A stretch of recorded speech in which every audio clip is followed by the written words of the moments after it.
talk titled, Please Don't Stand By. We'll be talking about getting you involved, working with diversity, equity, and inclusion organizations within the XR industry.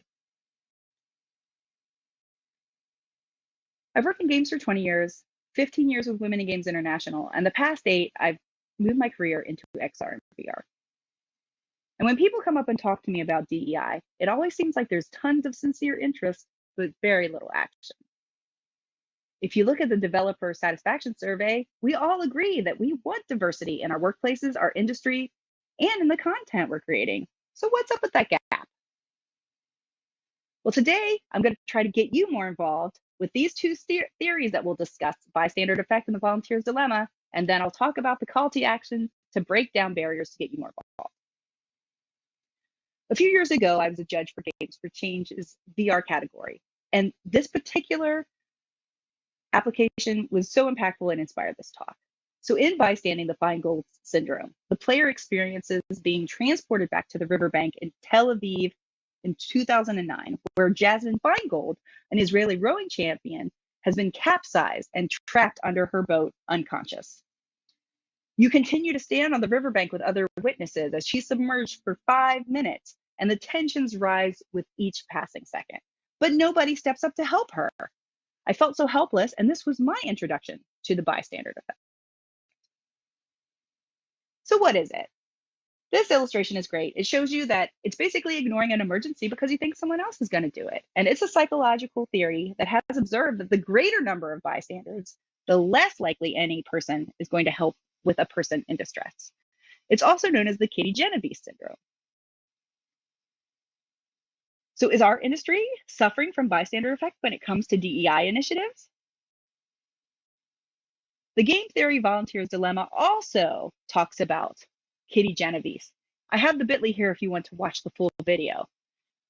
But summarized, this is what Kitty's tragic tale is. In 1964, in New York City, she was walking home from a very late shift at 3 a.m. She was sexually abused and brutally murdered on the street. The incident occurred in front of an apartment building where 37 people witnessed the crime, but not one of them called the police. And that's just insane. Is there a rational explanation as to why people didn't act? That's what this game theory looks to explain. So I don't have time to go into it, but they broke down player 1 and 2. So just with 2 people, you assume that at least if one person calls, she'll be saved, right? So between 2 people, you have a 75% chance that someone's going to get her help. This is all due to the Nash equilibrium, and I don't have time to explain it today, but I do have a QR code here if you're interested, and it's very fascinating. But for the purposes today, let me just tell you that the math does check out. If only one bystander's help is needed for good, and then the other bystanders are less likely to help because they can ride free on the efforts of other bystanders. But why does this happen? We have fear, we have lack of skills or perceived lack of skills, a time issue, or people just assume that someone better than them will step up to do it. Are these good reasons? I don't think so. If you're worried that you won't fit in or any other issues, I want you to combat your fear.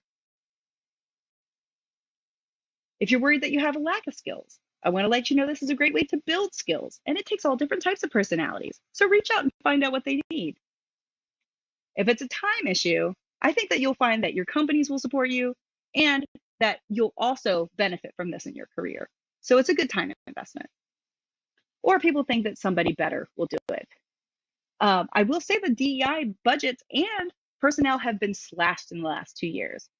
So rather than asking what difference can I make, the better question is what harm will be done if you do nothing? So in summary, I want you to confront your fears, embrace areas of growth, and fight your excuses to get involved.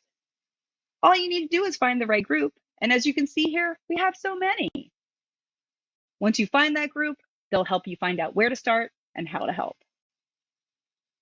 If you're worried about finding the right level of commitment, please pause on this chart and you can tell if you have a small time, you're an introvert, or if you want to do it often or only once, there's an option for you.